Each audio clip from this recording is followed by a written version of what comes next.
This video is not about converting you to cross-stitching without a hoop. Well, maybe a little bit, but only if it works for you. It's more about setting you up for success so that if you want to give it a try, you can really decide whether you like it or not. Hi there, Stitchy friends. I'm Kat from Catkin and Lily, bringing you the best tips, tricks and tutorials so you can get the most joy from your stitching. Now, if you've seen any of my other videos where you can see me stitching, you might have noticed that I never use an embroidery hoop to hold my fabric. Instead, I stitch in hand, which is exactly what it sounds like. Now, if you're curious why I don't use an embroidery hoop, then I made a video about the pros and cons of using hoops, so I'll link that up in a card for you if you want to take a look at it. But if you want to try stitching in hand, then I have some tips for you that I think could be really helpful. And I also have a recommendation at the end of the video to help you practice. Let's dive in. So my first tip is to choose a small project to start with. It's much easier to hold a small piece of fabric in your hands when you first try it out. Although don't go too small because that could be quite fiddly to hold. But something like this size, this Make-A-Wish pattern, is absolutely ideal. And I will say that there's no limit to how big a project you can stitch in hand. I have a Heaven and Earth Designs, which is 71 by 54 centimetres.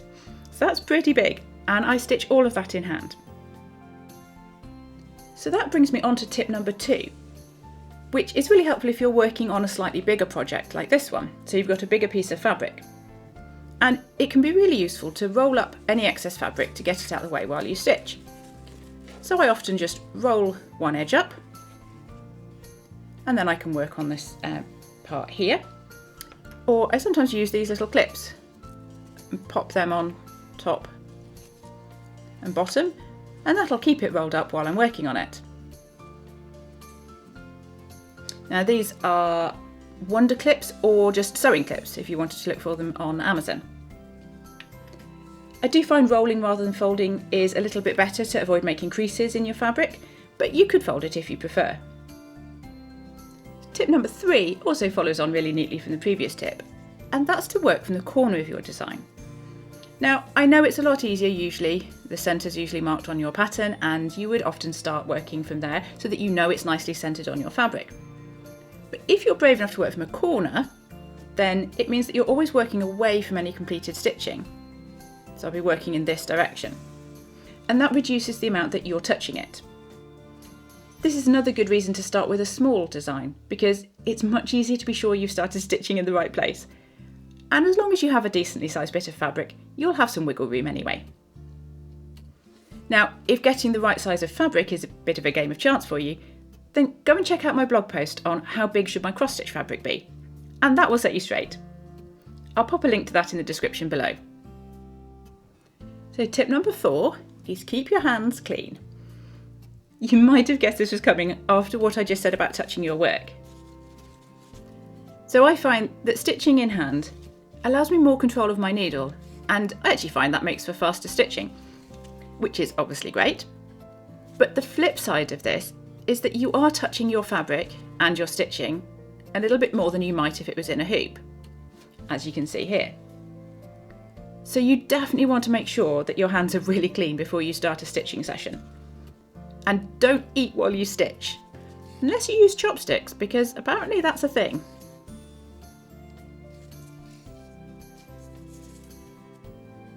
Tip number 5 is try not to hold your fabric too tight.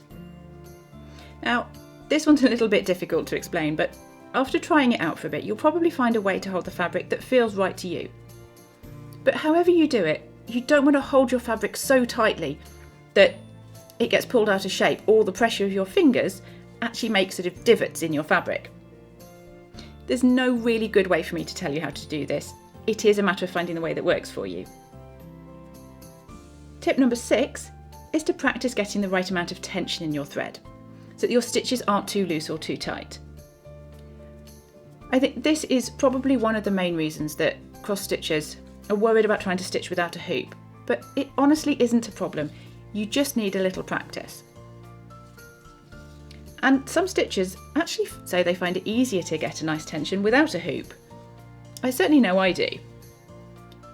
So I like to pull my thread through fairly quickly and then I might just give it an extra little tug at the end just to make sure that the thread's all the way through, but not too tight. As long as you don't pull it really hard, you'll be absolutely fine. And as you can see, no problem with getting the tension correct on here. If you do struggle a little bit with this, then it's actually easier with shorter threads, so you could try that. Tip number 7 is to work any pale colours last, so they don't get dirty if you do end up touching them. Now, this design doesn't really have any paler colours, so that would be fine. And to be fair, I don't really do this, because when I stitch, I don't like to leave gaps to go back to and fill in, apart from things like polka dots on here. I like to work in whatever order it comes, and of course if you're working from one corner out in that direction, then that will minimise touching your stitching anyway. Okay, so back at the start of the video, I said I had something to help you practice. And I'm going to recommend you check out a cute free pattern that I have available on my website. It's for this sweet little pair of flip-flops, and it's a small design, really quick and easy to stitch, so perfect as your first attempt to try stitching in hand. Now, here's a bonus tip, because you'll see that I stitched that design on linen, and I definitely wouldn't recommend using linen for your first go at stitching in hand. It's much softer than Aida, so it's harder to get the hang of. Definitely try on Aida first.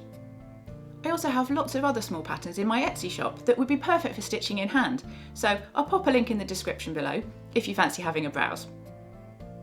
So I hope you enjoyed these tips and that you might discover the joy of stitching in hand, even if it's not for every project. I certainly find the big advantage of stitching in hand is when I want to take my cross-stitch projects out and about with me, because I don't have to carry a hoop around with me. If this video was helpful, then give it a thumbs up, and please do also subscribe, because there's so much more good stitchy stuff on the way. Thank you so much for watching, and happy stitching!